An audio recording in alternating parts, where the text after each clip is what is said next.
Hey everybody, welcome to Out to Sea. My name is Tom.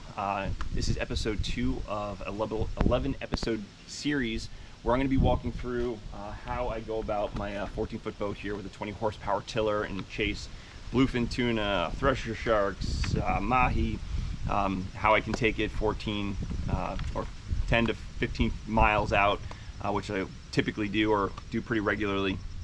So for myself, my name is Tom. I'm a lifelong fisherman. I worked on a fluke fishing boat for 9 years. Avid spear fisherman, surfer. I do a lot of stuff in between and all around. So what we're going to do is we're actually going to talk about the console today. It's episode 2, so this is the console. This is kind of the heart and soul of the operation here. It's been a big change for me in being able to do things because, I mean, when you have a 14-foot boat, you're extremely limited on space. So it allows me to keep things organized, have a place to keep things dry. So we're gonna walk through what I did there. The main problem I had too is that with this boat, after every trip, I take everything off and put it back in. So after the trip is done, store everything in the garage. It just turns into open boat that you wouldn't expect does anything near to what I do with it. And then right before every trip, I gotta put everything back on. The other thing to note here too is that everything was been temporary. I always had the mindset of I wanted to do big things with this boat. I knew it was gonna be an evolution. So I didn't want to do anything from the start that I needed to tear up and rip out. So a lot of the things that you'll see that I've done is made out of wood. So not the best material. I haven't really coated the wood all that much. I mean, stuff can get waterlogged. So again, but it's all temporary. So as we go through this, if you like what you see, if you want to hear more on how I've done each thing here, like, subscribe. If you want me to get into the builds on how I did it, how I created the box, how I kind of thought through it, even with the box or the console. I have 2 boxes in the back. I mean, pretty much everything on this boat I end up making myself. I'm the type of guy that every single piece of wood has potential. If you saw those memes on Instagram. So a lot of the material I use is stuff I just have sitting in the garage, or stuff I'll just find and just use, right? Because I like to keep it inexpensive. I don't like to go crazy with everything I'm doing, because I mean the other part I could have made this all out of fiberglass, right, the console, but it's currently made out of wood, again, just for temporary. If you're going to be doing it yourself, know how long you're going to try to keep it for, and that will dictate the material that you're going to use. But this is toward the end of the season, so things are going to look rusty too, but let's get over there. I'll show you each piece of it. We're going to do like a quick run through of the as I grab my stuff here. We're going to do a quick run through of the outside, which I actually have the top off right now. So let's jump in the boat. And I got my notes here so I don't miss anything. That's not the best step. Okay, so let me put the top on. Put my notes there. All right, so game changer. So before, what I was doing is I had a green or a blue tote, and it was like a Rubbermaid tote. I don't know how big it was. Not the greatest. The thing was flimsy. It didn't hold a lot. It didn't have any electronics to it. So I had to make a stand for my fish finder GPS that would bounce off when we hit some waves. But so I just needed to do better. I need to make something that was more convenient, allowed me to keep more things organized. The other part too is that so there's a few different things, and I'll just say the tip from this video is when you're trying to think of a design, figure out each feature that you need, each problem you're trying to solve, and keep it simple. Don't overcomplicate it. Don't over-engineer it. Even though you might say this is over-engineered, but there's beauty in simplicity. All right, so the first scenario we had to do is we need to be able to lift this thing in and out, right? So I have a handle here, and then for this side, I have a handle right there, but obviously the knife would be out, the hooks wouldn't be in there, but this right here serves as a handle. All right, the other thing too with this boat, limited space.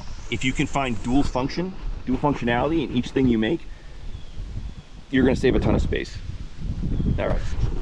Okay, so that was the first thing.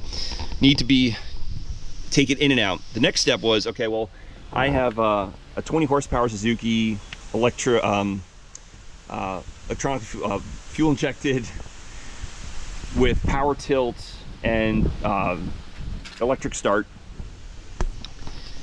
So the other thing that we have too is that we have leads, right? So we have the engine leads with mainly for the electric start. And so what I did was I put a game box, and then if you can see it there, right? So those are the leads. They hook up to the battery. The battery I have in here is an ATV battery. I think I got that on Amazon.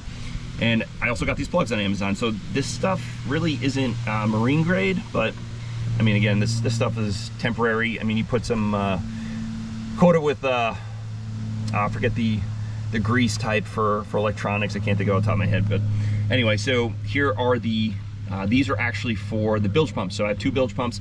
So those actually connect to the rocker. So I do have a switch right here to turn it on and off. You can see that blue light, you probably can't see the voltage, probably a little bit low right now.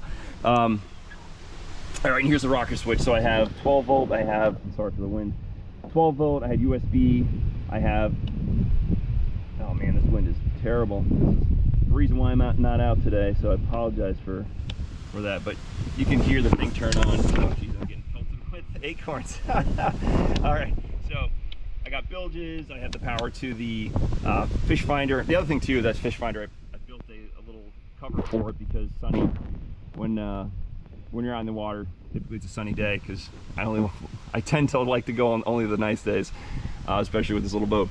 But I mean, you're going to get a ton of glare, so this was built to, I mean, I could take this off, but it was built to cut down some of that glare. So fish finder, and then this is actually the bilge pump, and this will be another episode that I do. All right, moving on. All right, so let's actually jump inside, because we got the rocker switch and then we have all the wiring. So like I said, this one allows me to store way more, and actually built it to somewhat of the angle of the boat, so it's not a perfect box here. So I mean, as you can see, there's a ton of stuff. So this is the battery right there. Like I said, it's an ATV battery. Like I said, I think I got that on Amazon. So this is where everything comes into the box. I got the fuse box there, wires going up through for the fish finder, and then I have another USB. So if you want to charge your cell phones inside the box, let's say if it was raining outside, you can do that. Here is a bunch of, I mean, dry boxes. I have my dry bag. I have bilge, like a manual bilge pump. So I have an emergency whistle. So some of the safety stuff, there's a compass there. A lot of the safety and maintenance is in this box here, which will be another episode, but it all stays together in a nice, I mean, you might have to dig through it a little bit, but it makes it a lot easier. All right, let me put this stuff back in here. Yeah, that one, that's an interesting one that we can get into another episode. But all right, so going back to the outside here. Okay, so we got the rocker switch. We have this little thing right here, what this was for, and I gotta glue that back down. That's use and abuse. This was for a strap that used to pull over the top. I mean, if you ever trailer a boat and driven down, whatever you don't strap down is gonna end up on the highway. So that is the reason for that. Here I just have a mount for a Bluetooth speaker, and we really don't use this. This is probably one thing I really didn't need to put on there, but there it is. Usually when we're out, I mean, once you get past 3 miles, you lose cell service. I do have an FM radio in there as well. But so this part here, when I made the top, what I wanted to do is I wanted to have a space where if I need to put something down, whether it be like my coffee or something that could roll, like a chrome ball, one of those ball weights, I didn't have to worry about finding it on the deck. So I created a little ridge here that has holes on either side, so if it does get wet up here, it'll drain off depending on kind of which way it's leaning. And then I also put a strip or strips all the way around it, and that strip, what that does is that when I have the tiller and I want to stick it up there, I don't have to worry about it rubbing the paint off of that wood. All right, so it just adds a little bit of protection to it. And then, I mean, things bump into it all the time. I mean, this is like use and abuse here.